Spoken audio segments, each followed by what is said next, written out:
You're listening to Navid Moosa of The Mindset Movement.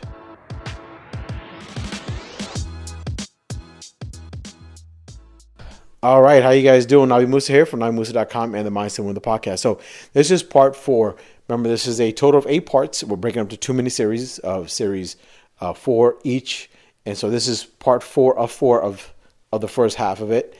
And I'm going to wrap up of my journey for the past 20 years within real estate. And hope you guys enjoy it.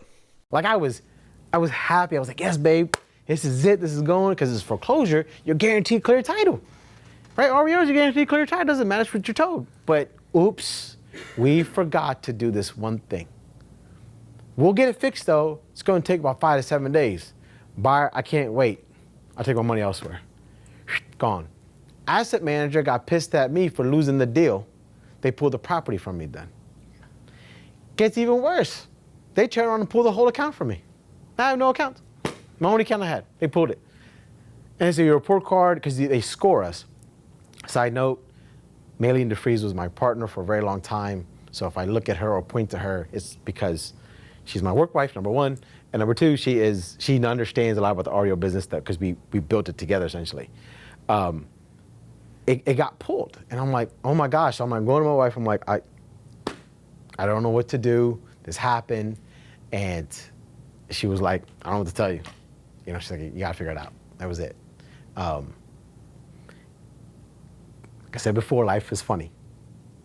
That happened, right? So I lost the $15,000 check, but I didn't. How can you lose something you never had? I never got the check, right?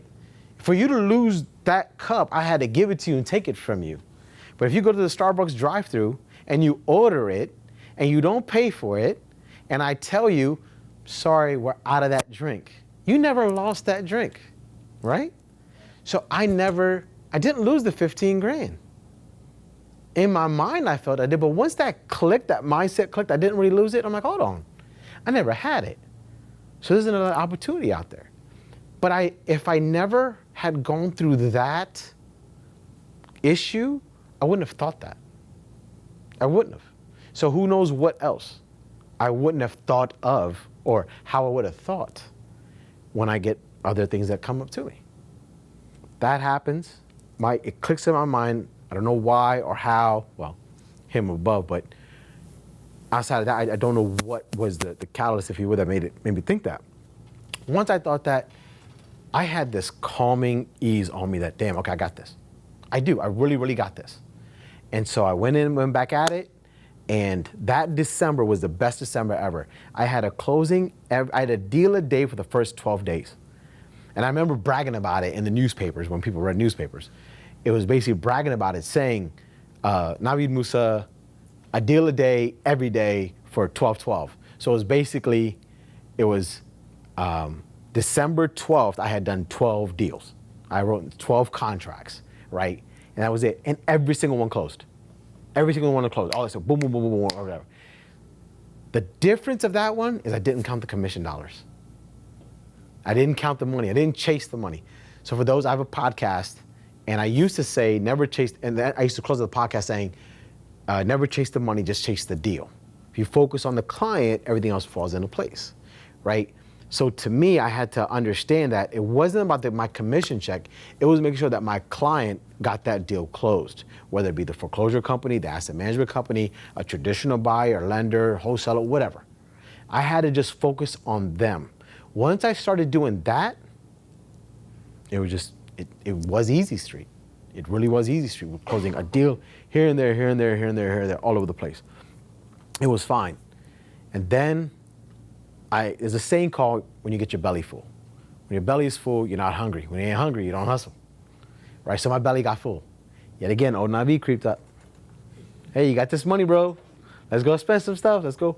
But I had grown. I was mature. So instead of spending money on me, we spent money on travels. But places we couldn't afford to go, though. Exactly.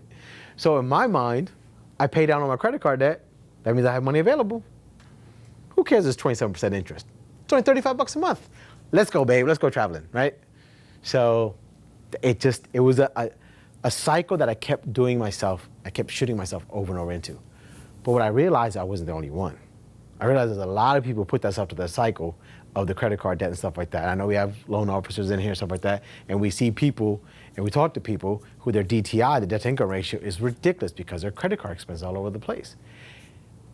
Not that I took solace in that, but once I realized that it wasn't just me, I did feel a little bit better. But I wanted to be unique and figure it out on my own. Or my ego just said you can figure it out on your own, one or the other. I'm not sure yet, pretty sure it was ego.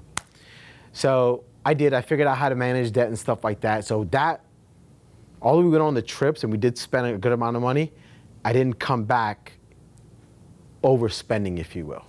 It was enough where I saw the signs from my previous habits in the back, right? My previous habits of the past, I should say. They're saying, oh, now we stop, no, we can't stop, right? Pay this down, pay that off, pay this down, pay that off. The bad thing with real estate is you can make a shitload of money. The good thing with real estate is you make a shitload of money, right? So something we always talk about is you can make 10 grand, but if you can't budget $1,000, what the hell are you gonna do with the 10 grand? And I was never taught to budget. And that took me till I was in my 30s to realize I don't know how to budget. So I had to learn budgeting, right? Now I've gone to a place, business is coming and going, things are going out of there and stuff like that. And I had a little small bullshit, but they're just like, they're not major stories. There's a Q&A after this, so I want to kind of keep to that. But for the most part, the path that I have gone, so I'm an agent here at this office. And I just recently, Manny and I reconnected and we're sitting in that office right there. And she asked me, she goes, so how are things going? I said, they're going good. She said, are you where you want to be? I'm like, no one's ever asked me that. I was like, yeah, I am. I am where I want to be. The funny thing is, the path how I thought I was going to get there and the path I actually get there were two different paths. Legit different paths, right? I thought I was going to get into a successful spot of real estate by listing a home, being a buyer's representative, listing a home, being right. Not this investment path. I didn't know anything about wholesaling. I knew nothing about flipping homes. I didn't want to know. I went to real estate school. So I went to real estate school. It was how to write a contract, represent a list side, represent the buy side. That was it. So I just saw these commission checks and getting money that way. Life is funny. I wanted that path. It said, no, you're going to take this path.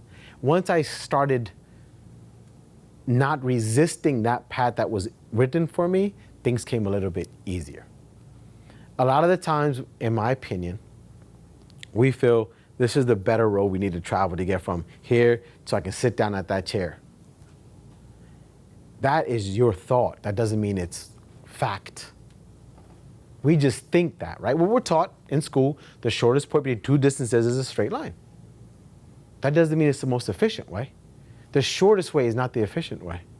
It's just the shortest way. The efficient way, because guess what? There could be a bomb right here and a landmine right over here. But it's the shortest way, right? We are trained that way for all of our lives. Sit down, say, no, don't touch, do this, straight line, keep your hands out, all this stuff, all these rules and rules and rules. I'm not telling you to throw the rules out the window. What I'm saying is that maybe they've been to be bent a little bit here and there. We weren't all born the same. We're all born, but the path in front of us is different for every single person. Doesn't matter of our gender, doesn't matter of our race, doesn't matter of our culture, doesn't matter about any of that stuff. It's the path we were given. We feel this is the path we're going to be going on because we were told to go on this path from such a young age. The reality of it is, who the hell knows what our path is going to be? But you don't know till you take it, right? You don't know till you actually try it. And you go, okay, fine. I don't want to live a life of what ifs or only if.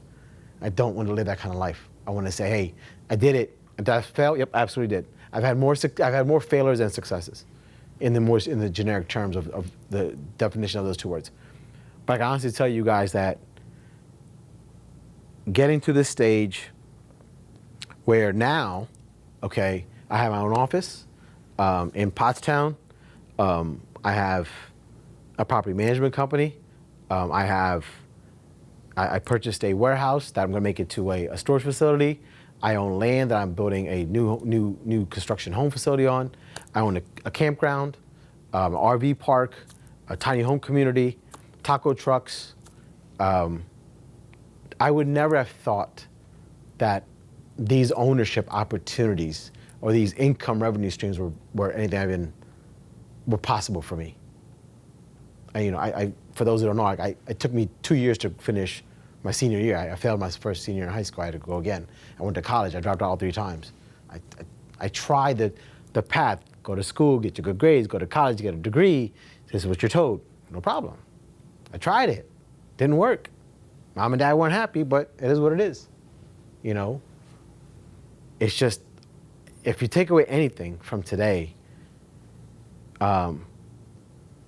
sometimes trust your gut.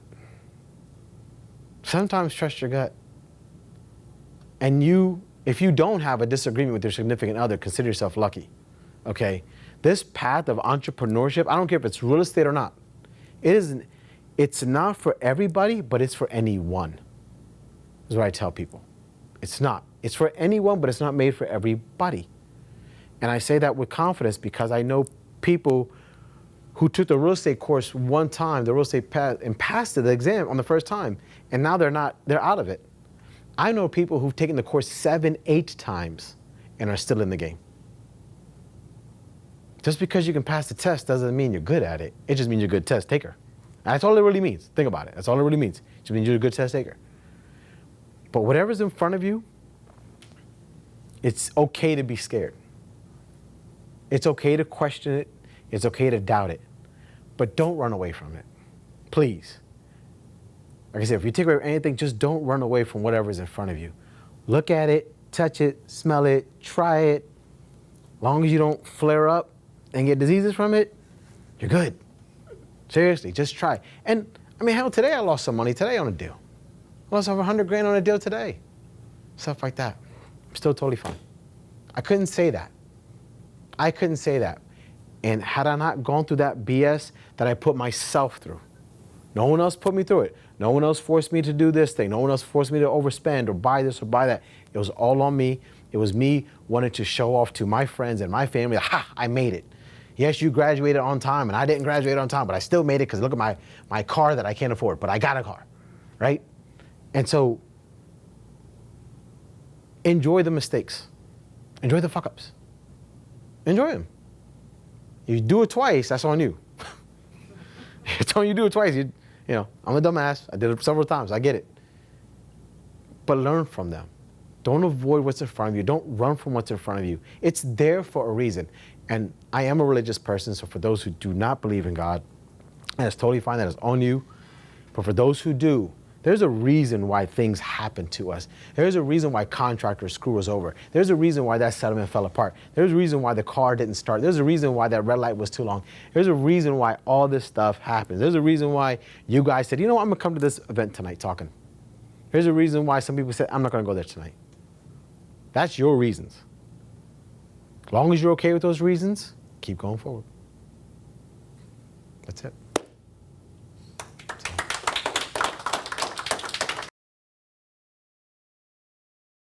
All right, guys, that's a wrap. That's part 4. This is, like I said, this is a small intimate setting with some investors, both seasoned and aspiring investors. And they wanted to kind of have a little one-on-one with me, if you will, in a small private setting. That's what we did. So what you've heard is a wrap-up of the section where I basically spoke to them about my journey. And I hope you enjoyed it, and I hope it inspired you and made you think a little bit differently in a more forward fashion. Next week, join us as we go into the Q&A session of the discussion. So again, this is part 4. If you haven't heard the first 3 parts, please go check those out. And I'll see you guys next week. Take care.